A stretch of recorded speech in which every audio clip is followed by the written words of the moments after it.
Okay, so we're back to Proclus's commentary on Plato's Timaeus, and we are just getting into Timaeus's monologue, and this is book two of the commentary. We just began book two last time. Some interesting things from there. Proclus actually warns against praying if you don't have right concepts of the gods and you're not like prepared for it, that it could actually make things worse. Which, from like a Christian perspective is sort of strange to think about. I mean, it's understandable at some level because, like, if you don't know what you're communing with, it does seem inherently a bit dangerous. Maybe there are some less like intense ways to go about it that wouldn't have those results. Like, Hindus talk about following one particular guru or like having one figure that you attach to. So maybe, Jesus offers a way to not have to know so much. Maybe that's one of the appeals of that kind of popular religion, devotional religion, rather than this like very kind of elite Neoplatonic concept. But anyway, that's what Proclus says. It's dangerous. Leo W in the chat, I think that agrees with the Lord's Prayer, though. Okay, not sure exactly how, but yeah, we are getting to Timaeus's actual lines, so this is kind of the core now of the dialogue. Timaeus. But, O Socrates, all such as participate but in the least degree of temperance, i.e., wisdom, in the impulse to every undertaking, whether small or great, always invoke divinity. Proclus. Do you see what kind of a hypothesis Plato refers to the Timaeus, what kind of an auditor of it he introduces, viz. Socrates, and what a beginning of the discussion he has described? For the hypothesis, indeed, refers to the whole fabrication of things, but the auditor is prepared to be led to it conformably to the one intellect and one theory of wholes. Hence, also, he excites Timaeus to prayer. But the beginning of the discussion, being impelled from the invocation of the gods, thus imitates the progression of beings, which, first abiding in the gods, are thus allotted a generation from them. Okay, so we start with the gods. He already kind of went into some reasons why the gods would be invoked at the beginning of a major undertaking like this. He's saying now it mirrors the progression of beings generally because, yeah, all of the series of beings do terminate back in the gods, the hen adds.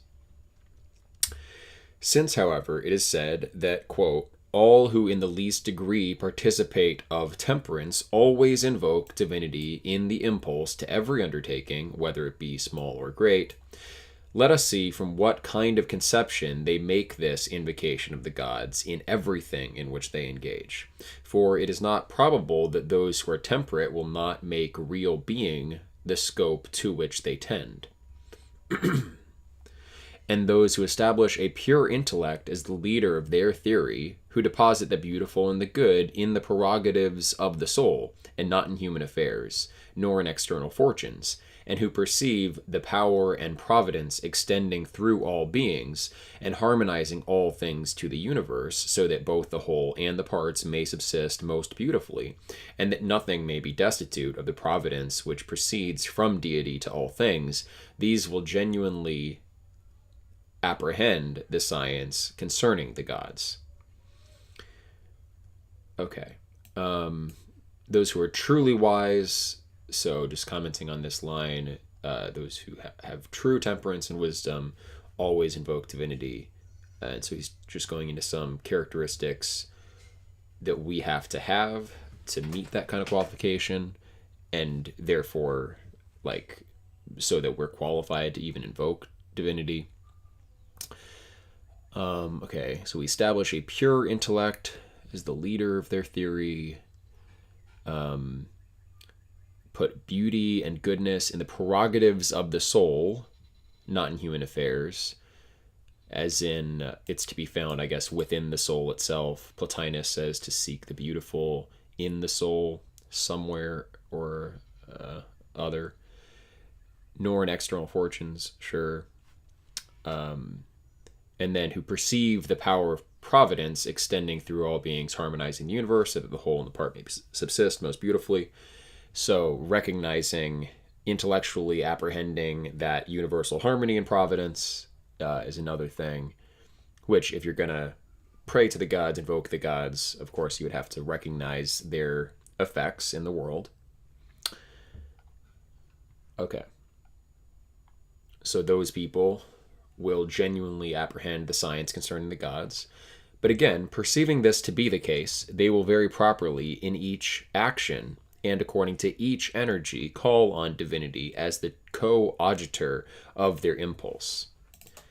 Let's look up adjutor quickly. So my search function didn't work. I'll have to just type it in. Adjutor. Assistant. Okay. Adjutor.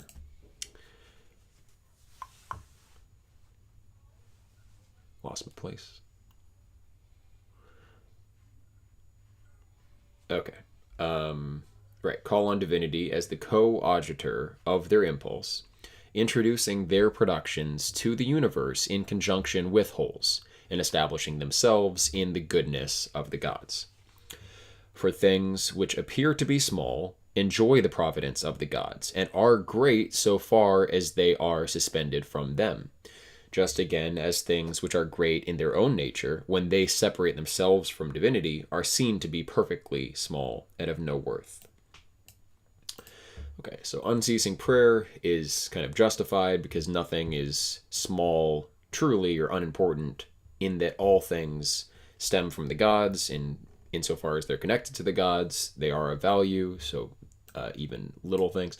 So it's sort of a weird tension where Proclus is like, oh, you can bring a lot of harm on yourself by praying when you're not equipped, but also, if you are equipped, you should be praying constantly over the smallest things. But, okay.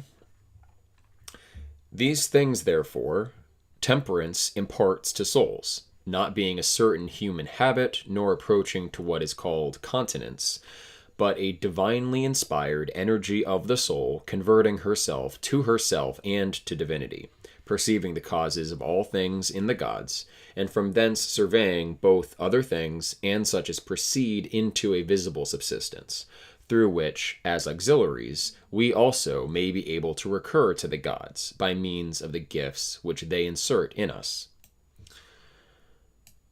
Okay, so we perceive the cause of all things in the gods through this energy we receive from the gods also, that temperance is not a habit of a human soul, but a divinely inspired energy.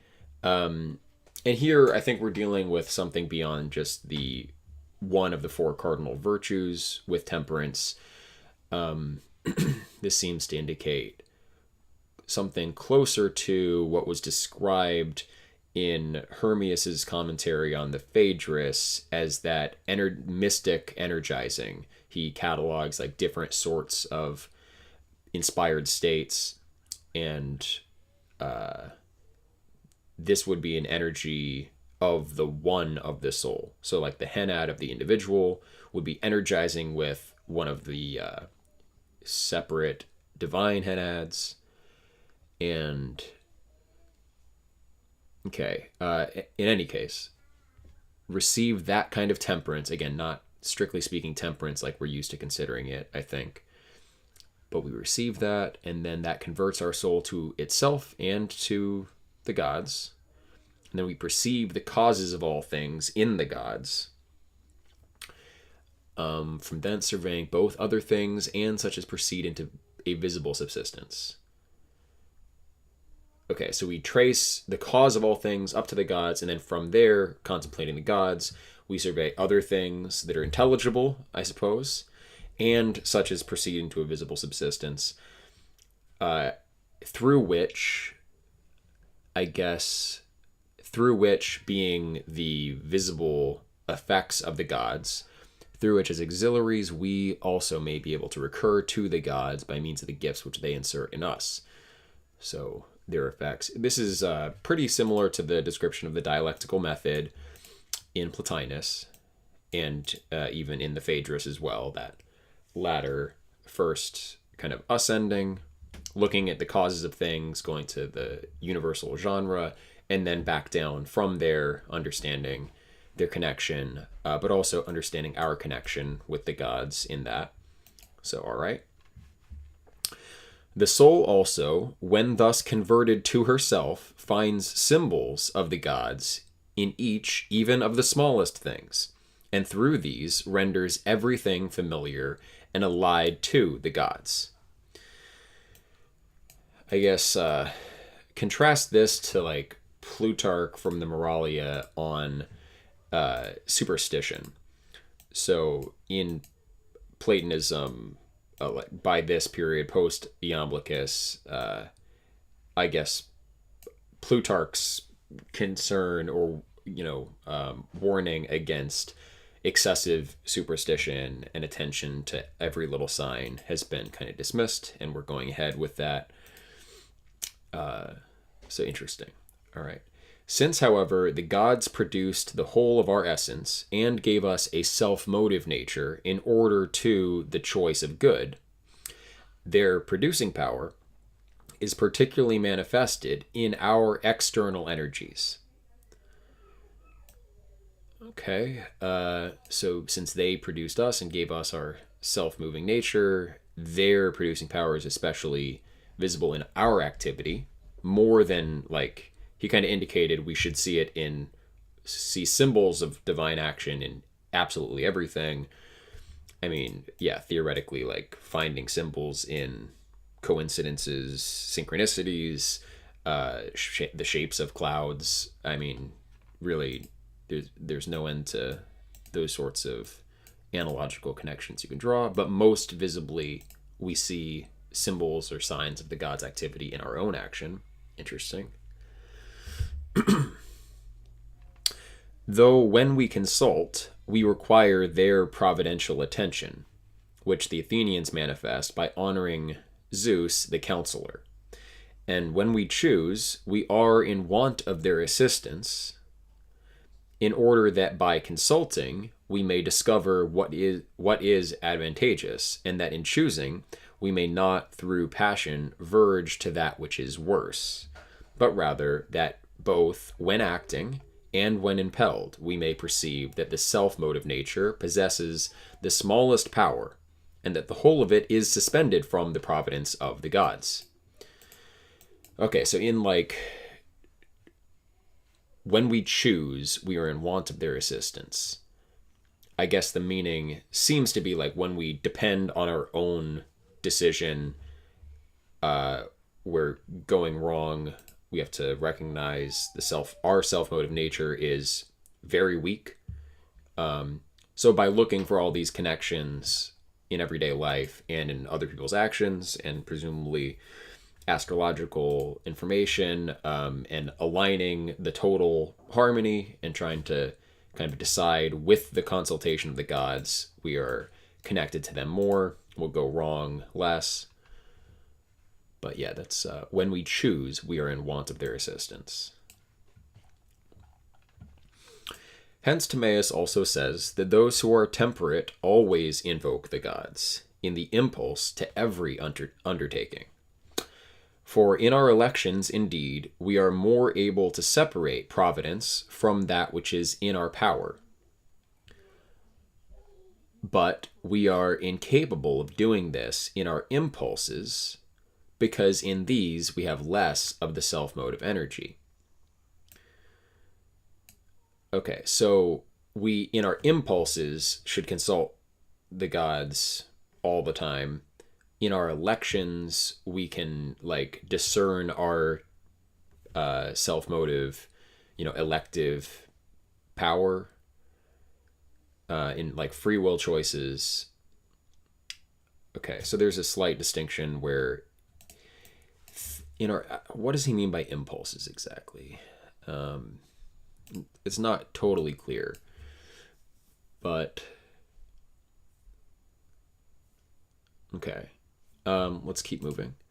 For that which is in our power is not so extended as the providence of the gods, but as we have frequently said, superior energize prior to secondary natures, and together with and posterior to them, and on all sides comprehend the energies of subordinate beings.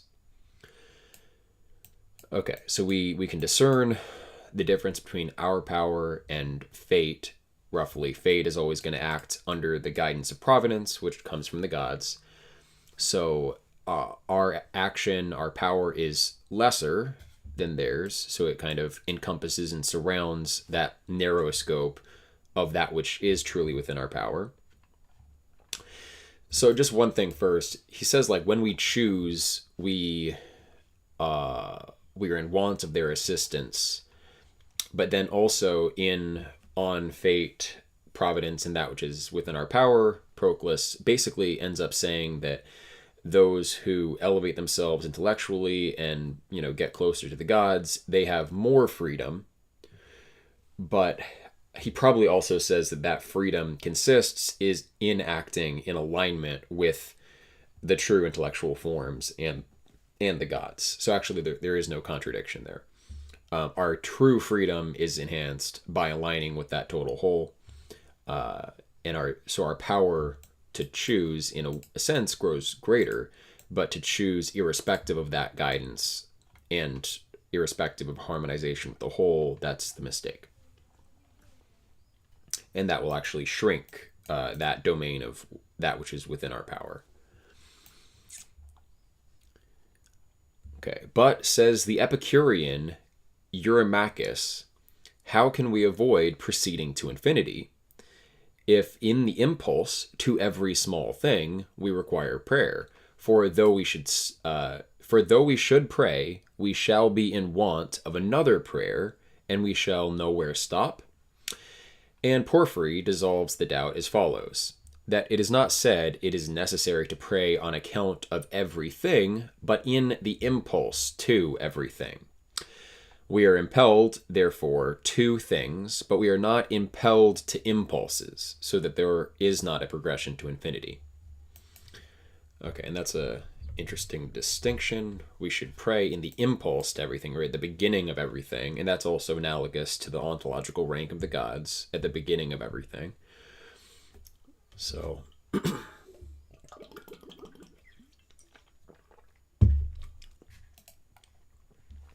or does not the doubt still remain? For we are impelled to prayer, so that in this we shall again require prayer, and an impulse to this again to infinity. Hence it is better to say that he who prays respecting anything prior to this acknowledges the gods, that he is allotted a power from them of conversion to them, and that to other things indeed good is imparted through prayer, but to prayer through itself. To other things good is imparted through prayer, but to prayer through itself. Okay, so he just restated the difficulty and resolved it in another way. So it's not like prayer needs to be invoked for the sake of prayer, but the prayer self-energizes sort of analogously to the way souls self-energize. It does not therefore require another prayer, since it comprehends good in itself and procures communion with a divine nature. Okay. All right.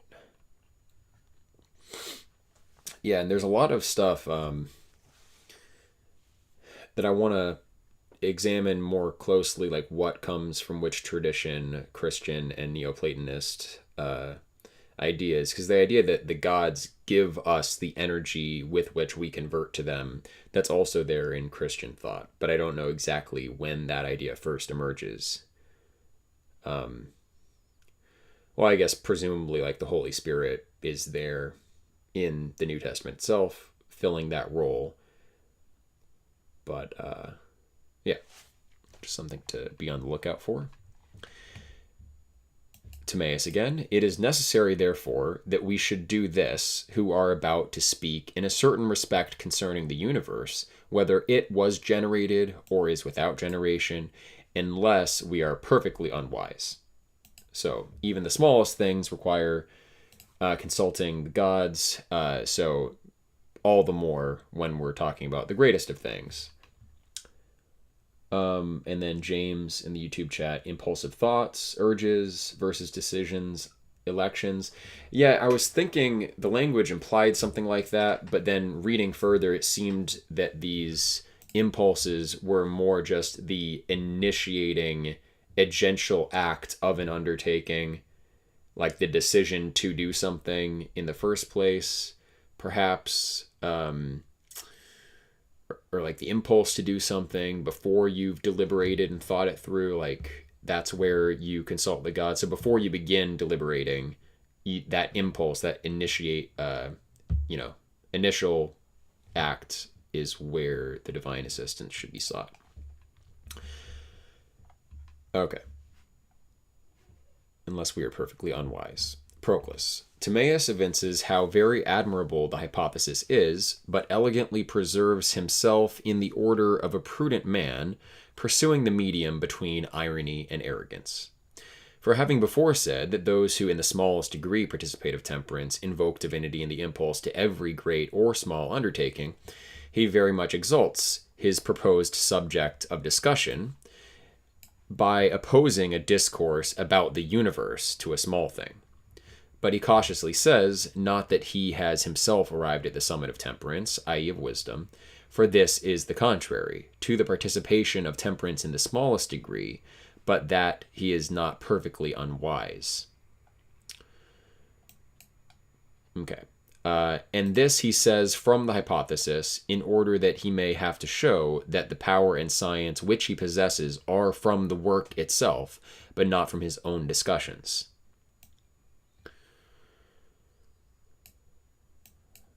Okay, so by the hypothesis, even with a little bit of wisdom, you should consult the gods on everything and receive their guidance. And so by the work there, does he kind of mean the theurgic work of like cooperating with divinity, summoning divinity? I mean, you can read it that way. That works here. So if someone with the smallest bit of wisdom consults the gods and their discourses will be ordered by them, then he doesn't have to claim vast wisdom for himself, or a special level of skill. Okay. His theory, therefore, will be concerning the universe so far as it is produced by the gods. For the world may be multifariously surveyed, either according to its corporeal formed nature, or so far as it is full of partial and total souls, or so far as it participates of intellect. Timaeus, however, considers the nature of the universe not according to these modes only, but particularly according to its progression from the demiurge, where also physiology appears to be a certain theology, because things which have a natural subsistence have, in a certain respect, a divine hyparxis, so far as they are generated from the gods, and thus this must be determined. Okay. Hyparxis is like the summit or flower of essence. Okay. Things which have a natural subsistence. So even natural things like the universe itself has a divine summit to its being. Even if, natural bodies don't have an essence, strictly speaking, not nousia in the same way that souls and intellects and everything above have essences.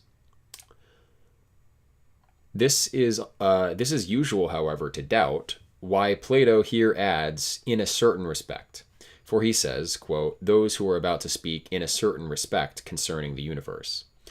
And the more superficial, indeed, of the interpreters say that the universe is in a certain respect unbegotten and in a certain respect generated. Hence the discussion of it is very properly in a certain respect as of that which is unbegotten, and in a certain respect as of that which is generated. Though Plato does not co-arrange to pe, in a certain respect, with the words unbegotten and generated, but with the words about to speak. But the divine Iamblichus says that the discussion is in a certain respect about the universe, and in a certain respect not. For matter, as being indefinite in the world, may be variously considered. To this interpretation, however, it may be said that pe is co-arranged, so that is, in a certain respect, is co-arranged with something else and not with the universe. Will it not therefore, so this is the first time I've seen Proclus indicate he wants to disagree with Iamblichus. Will it not therefore be better to say with our preceptor, Syrianus, that words are multifariously enunciated? For the demiurgic words proceeding from intellect are of one kind, such as the demiurge utters to the junior gods. For Plato says, quote, that the soul speaks, being moved to itself. Those words which are surveyed in science are of another kind. Okay, in a certain respect, speaking of the universe, so indicating multiple types of speech that one might have about the nature of the universe. So we're going to have a certain kind of scientific discourse about it, I guess. And those are of another kind, which are allotted the third hypostasis from intellect, and which proceed externally for the sake of discipline and communication with others. Hence, Timaeus, knowing that those are demiurgic words which the demiurge employs, but that those are scientific which he is now about to generate, but which he preassumes in himself, and that he makes use of external words for the sake of Socrates alone, on this account he says that he shall employ words in a certain respect about the universe. For it is one thing to use them intellectually, another scientifically, and another for the sake of discipline, and pe indicates these differences of words. Okay. I guess we can go with that. Yeah, that's interesting. Like, the words that the demiurge himself employs are obviously of a much higher level. And I think the Cratylus kind of indicates a similar, like Proclus's commentary on the Cratylus indicates a similar function of the demiurge. The scopos that Proclus gives for the Cratylus is also on the demiurge. So the Timaeus commentary and the Cratylus commentary should definitely be kind of mutually consulted to get the picture of what the demiurge is doing. Again, therefore, with respect to the words, quote, whether it was generated or is without generation, and I guess we should say, like, briefly on that. So the words are basically, the words are analogically related to the things they signify, and the types in nature, the forms, are essentially the archetype of all mundane language. So in a certain respect, like, issuing the forms on which the patterns on which everything is made is the speech of the demiurge. That's more or less the picture I got from the Cratylus commentary. Again, therefore, with respect to the words, whether it was generated or is without generation, those interpreters read the former with an aspirate, but the latter with a soft breathing, who say that Plato speaks about the universe so far as it was generated from a cause or is unbegotten, in order that surveying it as generated we may perceive the nature which it contains. And the Platonic Albinus, middle Platonist, Albinus thinks that according to Plato, the world being perpetual has a beginning of generation, by which also it is more redundant than being. Since this indeed always is, but the world, in addition to existing always, has a beginning of generation, in order that it may exist always and be generated. Not that it is generated after such a manner as to be so according to time, for in this case it would not always exist. But in short, it has the relation of generation on account of its composition from things many and dissimilar. Right. We ran into this in, I guess, Taylor on Aristotle, the different senses of generation. So generation in the strict sense, the sense that Aristotle always uses it, is something that has a beginning in time. But then generation in the wider sense, like the sense that Proclus is using it here, or he's indicating like, why is it that, we talk about the world being generated in one sense, maybe not in another sense. That one sense, the wider sense of generation, is that all the things constituting the world are of the nature themselves of generation, like things composing the world come and go. The world doesn't have to have a beginning. It can still be in a relation of to generation, or a generated thing, or the world of generation, because all the things that it contains have that characteristic. It's related to matter, even if it doesn't have a beginning in time. And it is necessary to refer its hypostasis,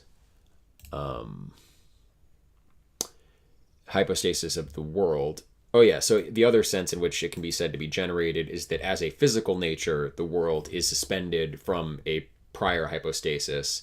It doesn't have a subsistence in itself. It is dependent on the world soul and intellects beyond it for its existence, and so it's generated in that same sense. Like our body is suspended from our soul. Our body belongs to the world of generation, and so the world body is suspended from the world soul and is contingent on it, suspended from that third hypostasis of soul. And so in that sense, then the whole world can be said to be generated, even if it does again not have a beginning in time.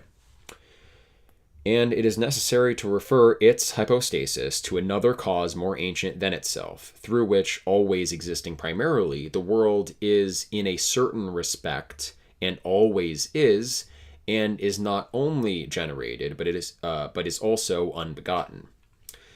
This, therefore, is asserted by Albinus, or Albinus. So Albinus kind of prefigures, or that's probably not right to say.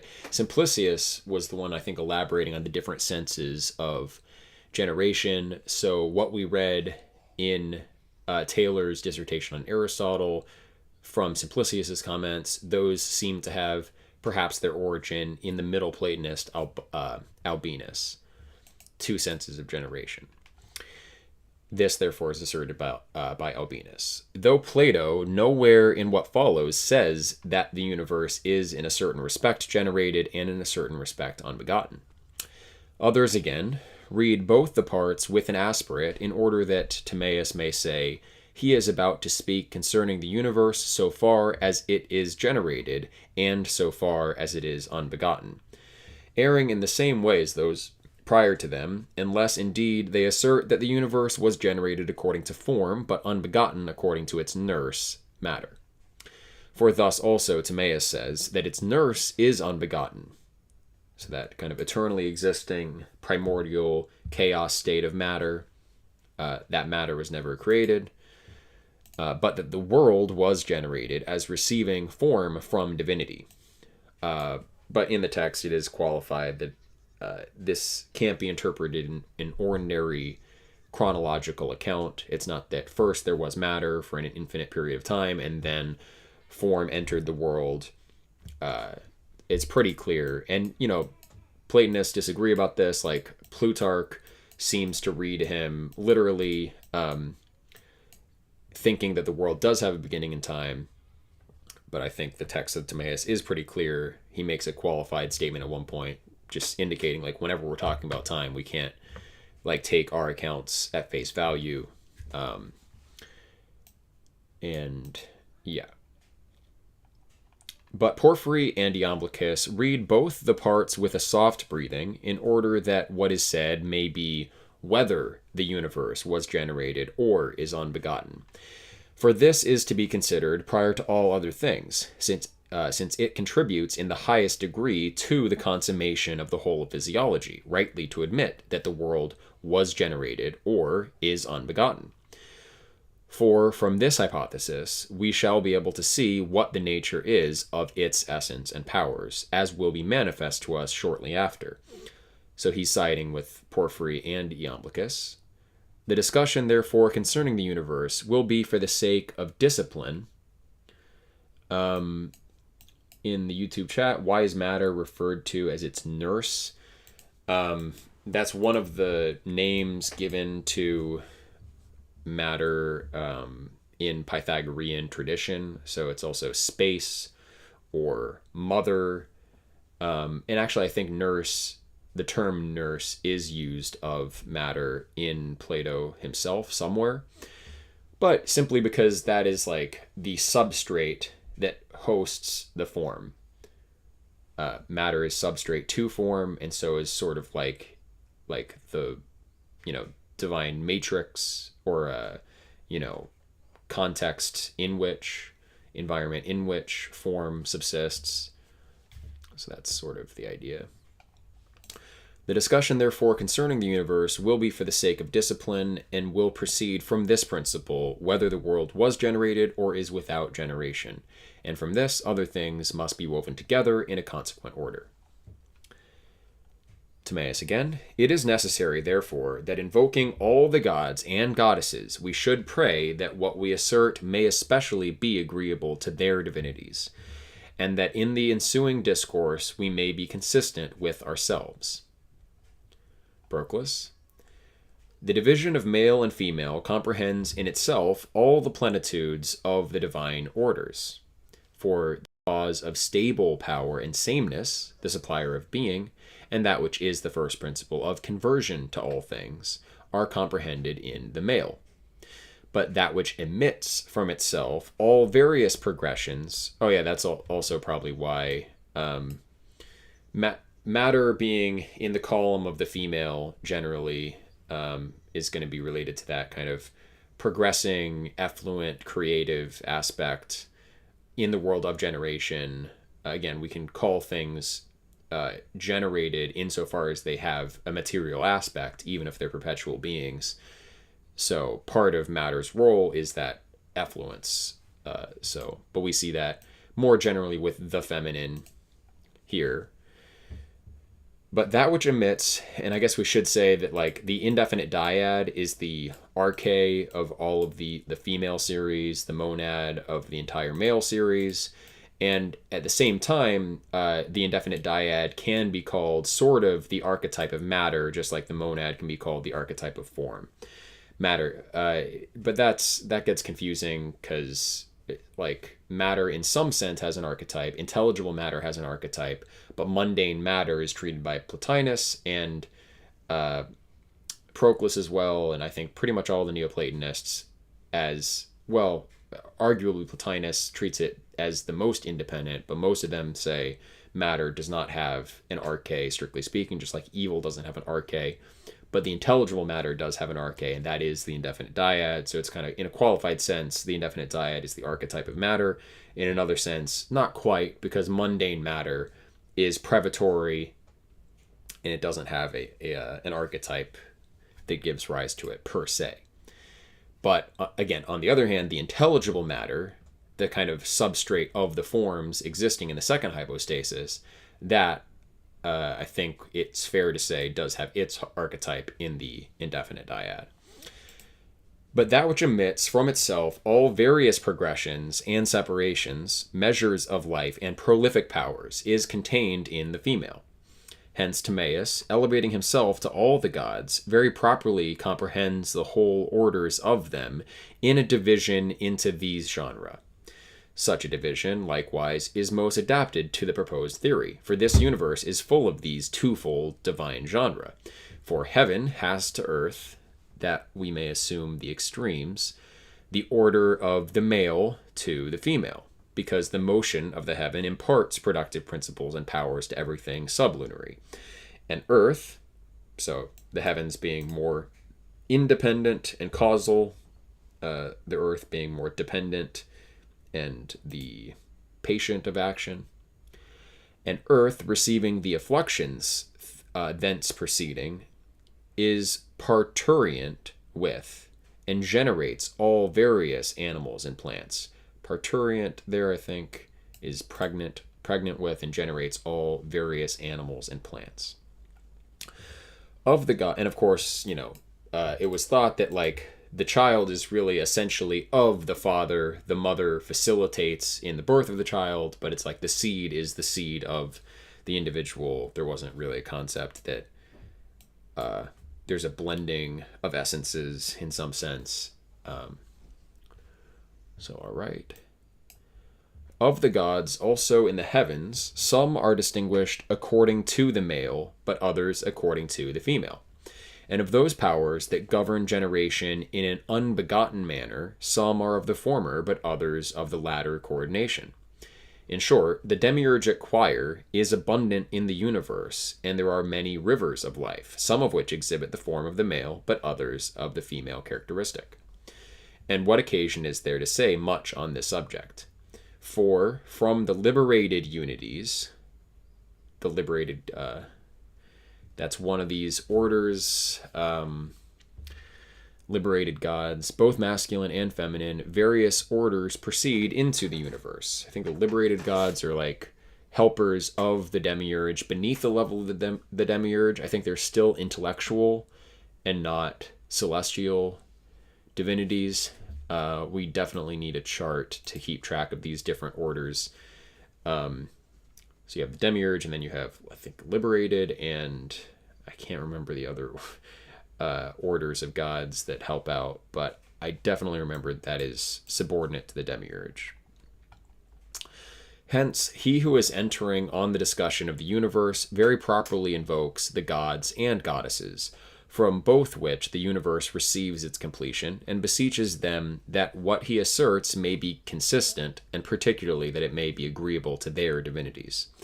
For this is the sublimest end of theory, to run upward to a divine intellect, and as all things are uniformly comprehended in it, to arrange the discussion of things agreeably to this causal comprehension. Okay. The sublimest end of theory is to meet a divine intellect and have everything in the discussion conformed according to that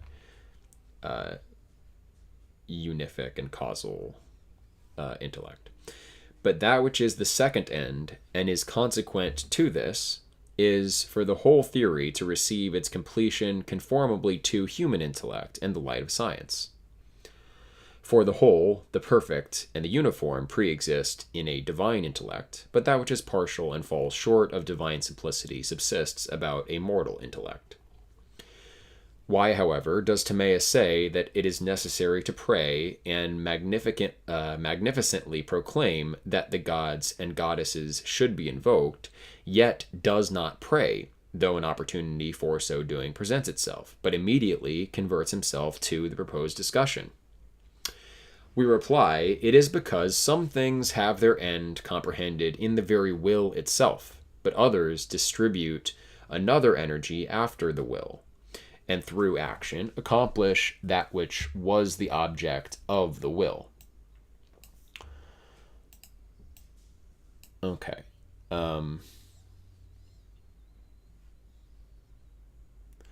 Through action accomplish that which was the object of the will. So the intention to pray there, or the intention to invoke the gods, that will itself consummated or completed the prayer. He's saying it didn't have to, in addition, be kind of spelled out. And a life indeed, conformable to philosophy, depends on our will, and a deficiency in it is contrary to the will. But the consequences resulting from a life conversant with external actions are not dependent on our will, for the end of them is not placed in us. We may justly, therefore, rank prayer among the number of things which have all their perfection in the will. For the wish to pray is a desire of conversion to the gods. So that's interesting. I wonder if Iamblichus would agree with that. You know, Iamblichus kind of made a point of the necessity of engaging in the more ritualistic aspects of prayer, and Proclus certainly lived according to that, but now is saying that the essence of prayer, or the perfection of prayer, is in the will towards conversion to the gods itself, rather than the external actions, etc., etc. So seems like a sort of a tension there. not a contradiction. I mean, we can say that the perfection of prayer is in the intention, but also if we can give ourselves like more of an enacted experiential symbolic ground for further exercise of this intention towards conversion with the gods, then that's long run going to be better. But maybe any particular act of prayer, maybe like the action is more for our sake, and the connection with the God is affected simply through a movement of our will. For the wish to pray is a desire of conversion to the gods, and this desire itself conducts the desiring soul and conjoins it to divinity, which is the first work of prayer. Hence, it is not proper first to wish and afterwards to pray, but he that wishes to pray will at the same time have prayer as the measure of his wish, one person indeed in a greater, but another in a lesser degree. Farther still, this also is the work of a true prayer, for those things for which we pray to be common to the gods, both according to powers and energies, and for us to effect them in conjunction with the gods. Okay. So the perfection is conversion with the gods, which we've seen, and that is achieved in an act of will. But also the work of a true prayer is for the things for which we pray to also be desired. So basically not my will, but thy will be done, both according to powers and energies, and for us to effect them in conjunction with the gods. Right. Okay. Thus, if someone should pray to the powers that amputate matter and obliterate the stains arising from generation, but should himself particularly endeavor to effect this through the cathartic virtues, such a one, in conjunction with the gods, would entirely accomplish a dissolution of his material bonds. So if you're praying to the, I guess Hades would be the chief god of that kind of cathartic, detachment process. So to really align yourself with Hades and his will for you, you totally dissolve those material bonds. This, therefore, Timaeus here effects. For those things which he prays to the gods to accomplish, he himself completes, disposing the whole discourse according to human intellect, but so as to be in conformity to the intellect of the gods. Okay, and the next section it is too long to get into, and I think that's okay. We can stop somewhat short. All right. So, any thoughts on what we read today? I think it's interesting, the connections and also differences from the Christian idea of prayer.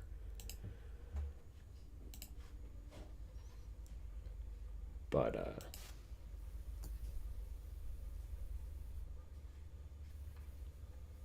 I see you're unmuted, Brian, but I can't actually hear you. Yeah, articulate. I mean, there's always the prayer isn't always expressed in words. Like Mm-hmm. sometimes your actions themselves express a prayer, and that kind of aligns with the whole uh, the idea that you shouldn't pray unless your will is kind of properly oriented, because sometimes you're going to pray for the wrong things, like that Janis Joplin song of "Lord, won't you buy me a Mercedes Benz?" Mm-hmm. Okay. Type. Yeah, definitely. Yeah. But yeah, I don't really see a contradiction. It all kind of makes sense. No, it does. Sure. Can we think of a similar warning against prayer in some situations coming from the Christian tradition? I would think that it's more emphasized that you shouldn't pray for the wrong things. Right. That the whole point of prayer is to bring you closer to God and not to separate you. So Sure. I don't think they put it that way, but I think you see it pretty frequently that prayer is meant for good ends. Sure. Yeah, so it has a intellectual face to it, what Proclus is saying, but you can also interpret it like if you're lacking the conception, the appropriate notion of the gods, then you're lacking that conformity of your will to theirs. It's not just that you lack understanding and you need to go study theology first and then go pray. It is maybe the reason why it's dangerous is because you're not going to affect those prayers, which ought to be perfected through your will and through a conversion to their nature. So yeah, if your will isn't already kind of wanting to be aligned with theirs, that desire isn't there, then it's not coming from the gods, and something else maybe is what you're gonna contact.